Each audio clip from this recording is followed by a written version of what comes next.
नमस्कार, मैं हूं गौरव और 20 सड़क में आप सब लोगों का स्वागत है। और आज हम पहुंच चुके हैं अंबाला के साथ लगते छोटे से कस्बे शाहबाद में। और आपको बता दूं कि यहां पे 1,80,000 तकरीबन मतदाता हैं और आपको बताएंगे यहां के लोगों की समस्याएं। देखते रहिए, हमारे साथ बने रहिए 20 सड़क पर।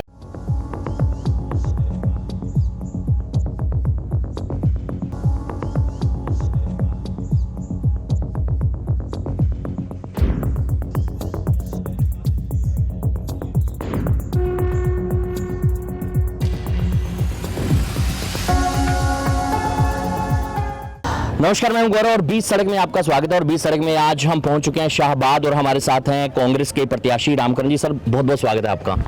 जी, बहुत बहुत धन्यवाद आपका। आप हमारे यहाँ हमारे गाँव में पहुँचे और हमारी जो 36 बिरादरी है जो आज इसकी आवाज़ सुनने के लिए इनकी यहाँ आपने देखा है, तो बहुत बहुत धन्यवाद। तो चलिए, आपको बता दूं कि इनसे हम ढेर सारी बातें करेंगे, जनता के ढेर सारे सवाल होंगे। और हमारे साथ मौजूद हैं मिस्टर कुलभूषण शर्मा जी। सर, जो आपको बता दूं कि नेशनल जितने भी प्राइवेट स्कूल हैं उनके प्रेसिडेंट हैं। सर, बहुत बहुत स्वागत है आपका। नमस्कार गौरव जी, बहुत बहुत धन्यवाद। और साथ ही हमारे साथ है मिस्टर बैंस। और सर, आपका भी बहुत बहुत स्वागत है। अपने बारे में थोड़ा सा लोगों को बता दें। मैं करम सिंह बैंस पूर्व में शाहबाद मारकंडा म्यूनसिपलिटी से पार्षद रहा हूं और प्राइवेट स्कूल एसोसिएशन का डिस्ट्रिक्ट प्रेसिडेंट। तो चलिए, अब बातें करते हैं। और सबसे पहले सर, मेरा आपसे सवाल है कि आप पूर्व में भी विधायक रह चुके हैं, तब आपने क्या काम करवाए थे और अब आप क्या ऐसे काम है जो रह गए उनको पूरा करवाना चाहते हैं? सबसे पहले तो मैं आपसे कहना चाहूँगा, जब बीजेपी की सरकार थी जी, सारे हाथ बंधे थे। कोई काम ई टेंडर ग्रांट दी, नौकरी ई टेंडर वो सब ऑनलाइन। हमारे जो सरपंच ग्रांट थी वो ई टेंडर पर टेंडर पर। आज जिम्मेदार की फसल बिक्री वो ऑनलाइन टेंडर पर जी। आज काम तो करा, जब माले को करने लायक हो, जो काम हुए हो, तो सारा जो काम ई टेंडर आज पोर्टल पर कर दिया, ई टेंडर पर कर दिया, फैमिली आईडी टेंडर पर कर दी। आज यहाँ राशन कार्ड जो हो भी, जिसके बेचारे की इनकम 1 पैसे की, उसकी इनकम 10 लाख। आज वो दुनिया रो रही, गरीब आदमी रो रहा, उसके पास तो इनकम नहीं 1 पैसे की भी, उसका 10 लाख रुपये खाते में जाकर उसके राशन कार्ड भी काट दिया, उसकी पेंशन भी काट दी। तो दुनिया पब्लिक का जो आज बड़ा रुख बदल रहा है। अभी बहुत बीजेपी सरकार ना किसी गरीब के, किसान के, मजदूर के सुनाई नहीं करी भी। इस मामला बहुत कहा भी, देखो ये बहुत उन्होंने पता नहीं किस कौन तो सलाहकार था, कैसे गड्डी चली। हमारा तो मन उसी दिन दे भी माले वे गरीब के नहीं, मजदूर के नहीं, किसान के नहीं, कैसे काम चलेगा। नौकरी युवा को नौकरी चाहिए थी, युवा को नौकरी नहीं मिली।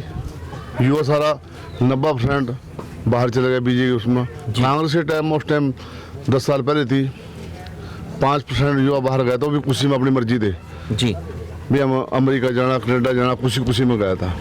उस टाइम कांग्रेस के टाइम में हर युवा को नौकरी मिली, रोजगार मिला, कार्यकर्ता को रोजगार मिला, नौकरी मिली कार्यकर्ता को, वर्करों उनके बच्चों को। आज बीजेपी के जो कार्यकर्ता है वर्कर 10 साल में अपने कार्यकर्ता का, अपने वर्करों का जो उनको नौकरी लगा सके, तो हमारे तो वर्कर क्या काम करते जो अपने के नहीं लगा सके।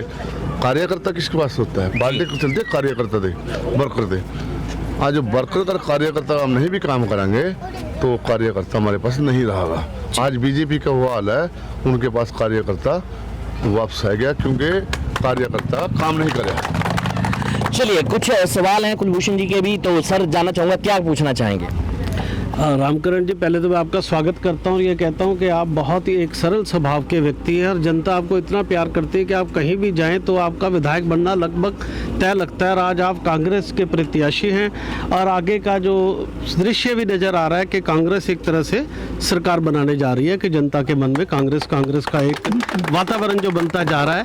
तो जैसे अभी आपने कहा कि आपके हाथ भी बंधे रहे और उस पर हम भी इस पर बहुत ज़्यादा प्रभावित रहे। जैसे फैमिली आईडी से बच्चों के दाखिले ही होने एक बड़ी कठिन प्रक्रिया हो गई थी और बहुत बार सरकार को बताया गया, ऑनलाइन प्रक्रिया की को कह कर ये कहा गया ये भ्रष्टाचार को मुक्त करने के लिए, लेकिन भ्रष्टाचार शिक्षा में भी बहुत बड़ा, और शिक्षा में बच्चों के साथ जो प्राइवेट स्कूल में पढ़ने वाले बच्चे वो भी इस प्रदेश के बच्चे हैं, और जो बहुत छोटे छोटे प्राइवेट स्कूल हैं उनके बच्चों पे भी वजीफे पे और दूसरे चीज़ों पे एक भेदभाव जो दिखाई दिया। तो आप जैसे एक सरल व्यक्ति से जिन्होंने अपना जीवन जो है एक तरह से समाज को दे दिया है, हम ये क्या उम्मीद रखें कि आपकी सरकार और आपके आने के बाद जो बच्चों के साथ स्कॉलरशिप में, खेलों में, किसी भी जगह पर भेदभाव प्राइवेट स्कूल के बच्चों के साथ हुआ या जो प्राइवेट स्कूलों की अनदेखी हुई, आपके घोषणा पत्र में भी ये शामिल किया गया, उसके लिए आप डट कर क्या हमारे साथ खड़े होकर काम करेंगे? ये मेरा आपके साथ प्रश्न है। मैं इसीलिए कह रहा, जो आज जो स्कूल के अंदर आज जो गरीब आदमी के जो स्कॉलरशिप मिला थी, स्कॉलरशिप नहीं, और जो फैमिली आईडी में जो वही बात मैंने पहले कही कि फैमिली के अंदर को जो स्कॉलरशिप मिला थी उसकी इनकम जान दिखाई दी, कभी किसी को वो आदमी आज गरीब आदमी जो है पिस रहा, और किसान पिस रहा, किसान की अपनी फसल अपनी ज़मीन वो उसको बेच नहीं सकता, अधिकार नहीं रहा।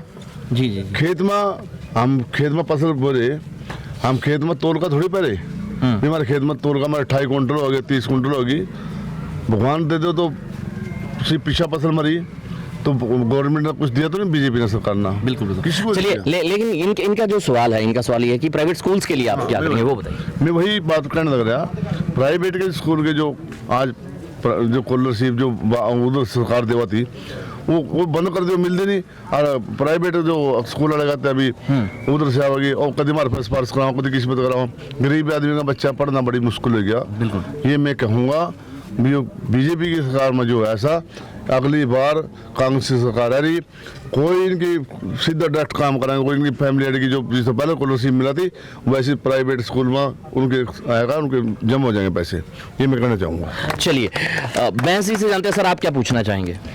मैं सबसे पहले तो विधायक जो कि हमारे पूर्व में विधायक रह चुके हैं रामकरण जी, और जितना जनसमूह अपार जनसमूह इनको मिल रहा है, इसमें कोई शक नहीं है कि ये आने वाले टाइम में भी इस कंस्टिट्यूंसी को लीड करेंगे और यहाँ से विधायक बनेंगे। लेकिन मेरा इनसे 2 क्वेश्चन है केवल।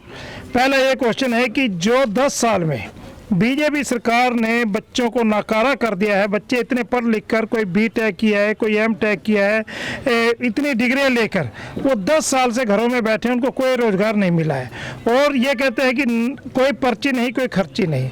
लेकिन अभी जो है पीछे इन्होंने 68 SDO बिजली बोर्ड में भर्ती किए, उनमें से 62 जो SDO है वो अदर स्टेट के थे। हरियाणा से केवल 6 जो है SDO लगे हैं। क्या हमारे बच्चे इतने नकारा हो चुके हैं कि हमारे बच्चे केवल 6 ही आए हैं? तो ये जो दूसरी स्टेट से यहाँ पर बच्चे आकर लगते हैं, नौकरियाँ लगते हैं, तो मेरा विधायक जी से ये अनुरोध है कि एक तो जो दूसरी स्टेट से आकर इस तरीके से नौकरियाँ ले जाते हैं जबकि उनकी कोई फैमिली आईडी नहीं, वो यहाँ के पढ़े लिखे नहीं है, कोई डोमिसाइल नहीं है, एक तो इसके ऊपर रोक लगाई जाए। दूसरा मैं विधायक जी से एक बात कहना चाहता हूँ कि प्राइवेट स्कूलों को पिछले 10 साल में इस सरकार ने बहुत ही पीस के रख दिया है। तरह तरह की उनको जो है पीड़ा दी गई है।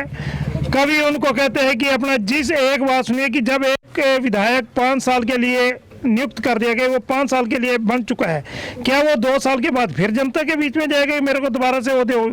इस तरीके से जो प्राइवेट स्कूलों को परमानेंट रिकॉग्नाइजेशन मिल गई है, अब ये कहते हैं कि उसका रिन्यू करो, दोबारा से फिर रिकॉग्नाइजेशन लो। ये भ्रष्टाचार को बढ़ा रहे हैं। तो ये भ्रष्टाचार और क्या हो रहा है ये? तो दूसरा जो है प्राइवेट स्कूलों के साथ जो भेदभाव किया जा रहा है, 75% बच्चे जो है, चाहे वो गरीब आदमी है, चाहे ठीक है मध्यम वर्ग का आदमी है, वो अपने बच्चों को चाहता है कि मैं अच्छी एजुकेशन दे इसको। तो ये जो प्राइवेट स्कूल हैं, जो छोटे स्कूल हैं ग्रामीण अंचल में खुले हुए हैं, वो 200 रुपये, 500 रुपये, 400 रुपये में बच्चों को और बेरोजगार बच्चों को रोजगार भी दे रहे हैं। तो मेरा विधायक जी से अनुरोध कि जो ये समस्याएं प्राइवेट स्कूलों के आगे आ रही है, क्या आप इनको हल करने में हमारा सहयोग करेंगे? मैं बिल्कुल, ये जो आप बात ने कही मास्टर जी, हम भी इस चीज़ से दुखी है। मतलब भी हर जो बात दोबारा करनी पड़ी, दोबारा यदि एक बार ही हो गया तो उसका दोबारा उसका मतलब क्या है। आज कई बात बाहर से जो नौकर लगे, SDO भारतीय भर्ती लगी, मैं बिल्कुल आपकी बातों में सहमत हूँ, बिल्कुल लगे। अब यहाँ तो कहते हैं अपना बिना पर्ची लगा दी, ये तो वहाँ तो चिट्ठी पढ़ हुआ थी दिल्ली से जो लेटर में आ गया वही लगाते। हमारे लोगों का यहाँ का ओपनर खाता भी मान लीजिए को पता कुछ नहीं, हमारे को पता था बीच में। अब आप साल थाने में तो सिपाही नहीं आ, स्कूल में मास्टर नहीं आ, अस्पताल में डॉक्टर नहीं आ, BDO दफ्तर में BDO नहीं आ, तहसीलदार में दफ्तर में तहसीलदार नहीं आ। तो आप ये बताओ बाहर के भर्ती करें ना, तो यहाँ हमारे युवा कितने पढ़े लिखे हैं, इन्होंने रोजगार दिए ही नहीं। 2 लाख नौकरियाँ खाली पड़ी रहने के अंदर, 450 सुगरी मिल के अंदर पड़ी, एक भी बच्चे को कार्यकर्ता को किसी को नौकरी नहीं दी। तो मैं कहूँ जो आपके स्कूल की बात है, आपके जो पढ़े लिखे बच्चे स्कूल से पढ़ कर लिखे गए, तो मैं कहना चाहूँ भी आपकी जो पूरी डिमांड कांग्रेस सरकार आएगी, सारी जो स्कूल की समस्या, मैं सारी समस्या पहले सेशन में भी आपकी पूरी समस्या सारी सॉल्व कर दूंगा। चलिए एक चीज़ और कर दीजिएगा, प्राइवेट स्कूल के साथ साथ सरकारी स्कूलों पर भी थोड़ा ध्यान दे लीजिएगा, क्योंकि वो भी एक बहुत बड़ी चीज़ है, वहाँ पे बहुत बच्चे पढ़ते हैं। मैं ये कहूँगा जो सरकारी स्कूल में मास्टर नहीं है, मैंने पहले बात कही, हमारे बच्चे मास्टर बनते हैं पढ़कर। जो सरकारी स्कूल कहते हैं जहाँ सरकारी स्कूल बंद करे, बंद इसी करे, उन बच्चों को, गरीब बच्चों को कुछ सहायता नहीं मिल रही जी। और जब वहाँ से स्कूल में मास्टर होंगे तो पढ़ाई होगी तो हमारे बच्चे गाड़ी जाएंगे। जो सरकारी स्कूल हैं उनमें सरकार कांग्रेस की आएगी, उनमें अच्छे मास्टर, अच्छी सहूलत, बैठने के लिए, उठने के लिए पार्क, सब उसमें बहुत अच्छे बनाओगे, जैसे प्राइवेट स्कूल हैं उनको दर्जा देंगे। चलिए सर, आप कोई और स्कूलों के अलावा कोई और क्वेश्चन जो आपके जहन में आपको लगता हो कि ये भी एक यहाँ की बड़ा एक मुद्दा है, आप पूछना चाहें? देखिए शिक्षा, मेरे ख्याल से शिक्षा और स्वास्थ्य, और जहाँ तक शिक्षा है, अगर शिक्षा सबसे बेहतर हो जाती है तो हर घर खुशहाल हो जाता है। हर व्यक्ति चाहता है कि मेरा बच्चा जो है वो अच्छी जगह पर पढ़े, अच्छी शिक्षा ले, ताकि उसका जो है घर ही खुशहाल हो जाए। और जब घर खुशहाल होता है तो उसमें चिकित्सा की भी दिक्कत नहीं आती और प्रदेश में भी खुशहाली आती है।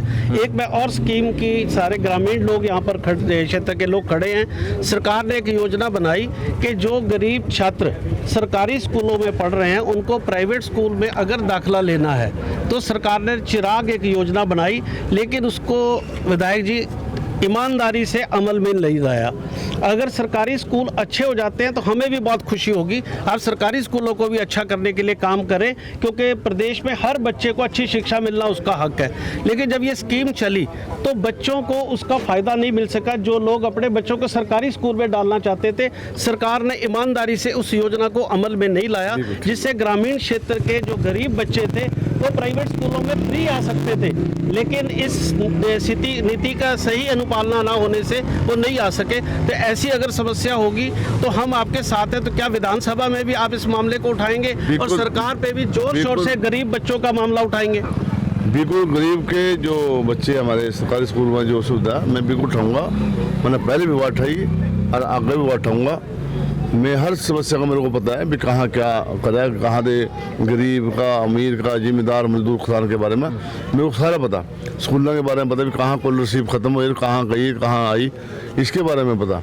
पर अभी समय नहीं आया बताने के लिए, जब समय आएगा सारी बात खोल दूंगा। चलिए, अभी बहुत सारी बातें इनसे हमने कर ली हैं, स्कूल की हो गई है, लेकिन एक जाते जाते लास्ट सवाल पूछ लेता हूं कि जमींदारों के लिए आप क्या करेंगे, क्योंकि ये जमींदार बहुलों का इलाका है, तो उनके लिए आपकी क्या स्कीम्स हैं, उनके लिए आपकी सरकार, अगर आप सत्ता में आते हैं, अगर आप विजयी होकर जाते हैं, ये इतनी सारी जनता आपको विजयी बनाकर भेजती है, तो आप क्या करेंगे? जिम्मेदार के लिए हम ये कहेंगे, जो जिम्मेदार कुछ है, मजदूर कुछ है, मजदूर कुछ है तो दुकानदार व्यापारी सारे कुछ हैं। हम जिम्मेदार की जो फसल है अच्छे रेट पर और उसको डायरेक्ट खरीदेंगे, कोई पोर्टल नहीं, कोई ऑनलाइन नहीं। जितनी उसकी फसल होगी उसकी वो 40 क्विंटल, उसकी वो 50 क्विंटल, उसकी 2 क्विंटल, हर उसकी चीज़ उसकी जो मौके पर जो है खेत में जो पैदावार है उसकी सारी खरीद करेंगे और अच्छे रेट पर करेंगे और टाइम पर करेंगे जी। ये नहीं भी मतलब फसल तो कट रही और काट का फसल घर में गिर रहे, उसको फिर लाद रहे, फिर काट रहे, जब भी मतलब उसका खेत में पकेगी उसी टाइम उसकी मंडी में जाएगा, उसको पर्ची काट कर मिल जाएगी। चलिए, आप हमारे साथ जुड़े और आपका बहुत बहुत धन्यवाद। आप सब लोगों का बहुत बहुत धन्यवाद। आप सब लोग हमारे साथ जुड़े और जी ये जिला ब्लॉक समिति मेंबर जी। अभी पार्टी ज्वाइन करी जी। चलिए, आपने अभी अभी ज्वाइन किया है तो आप क्या कहना चाहेंगे? जी नमस्कार, मैं सीमा रानी वासवाल की ब्लॉक समिति मेंबर हूँ। मैं चाहती हूँ कि कांग्रेस पार्टी जो अब रामकरण काला जी वहाँ से विधायक के पद के लिए लड़ रहे हैं, मैं चाहूँगी कि जो पहले बीजेपी सरकार में जो काम नहीं हुए हैं बच्चों के, बुज़ुर्गों के और युवाओं के और हमारे समाज से बाहर सभी कार्य जो अभी रुके पड़े हैं पिछले 10 सालों से, तो कोई भी काम नहीं हुआ हमारे हलके में। मैं चाहती हूँ कि कांग्रेस पार्टी आए और वो उन कामों को लगभग अच्छे से पूरा करे। चलिए, नमस्कार आप सभी को जी। मैं हरबंस लाल, आम आदमी पार्टी से पूर्व अध्यक्ष। आज हम आम आदमी पार्टी को त्याग करके रामकरण काला जी के नेतृत्व में आए हैं और कांग्रेस पार्टी के साथ जुड़े हैं और हम चाहते हैं भी रामकरण काला जी को अच्छी वोटों से जिताएं, क्योंकि हमने 10 साल आम आदमी पार्टी में गुजारे हैं, हमें कोई मज़ा नहीं आया। क्योंकि आज हमने ये सोचा है भी अगर हम कहीं जाएंगे, रामकरण काला जी कहीं जाएंगे और दोबारा फिर बीजेपी यहाँ पे आ जाए तो बहुत दिक्कत हो जाएगी। हम बहुत परेशान हैं पहले भी और इसलिए हम रामकरण काला जी के साथ जुड़े हैं। इनको अच्छी वोटों से जिता के विधानसभा के अंदर भेजे, ये हमारे मुद्दे उठाएंगे, वहाँ पर जाके बच्चों को नौकरी दिलवाएंगे, बच्चों को स्कूल में अच्छी शिक्षा दिलवाने के वो करेंगे, कोशिश करेंगे। तो हम रामकरण काला जी का धन्यवाद करते हैं जो हमको अपने साथ जोड़ा है। उनका बहुत बहुत धन्यवाद। चलिए, आप सब लोगों का धन्यवाद। और अब 20 सड़क में मिलेंगे किसी नई जगह पर, किसी नए इलाके में, किसी नए हलके में, आप जैसे मतदाताओं के साथ। धन्यवाद।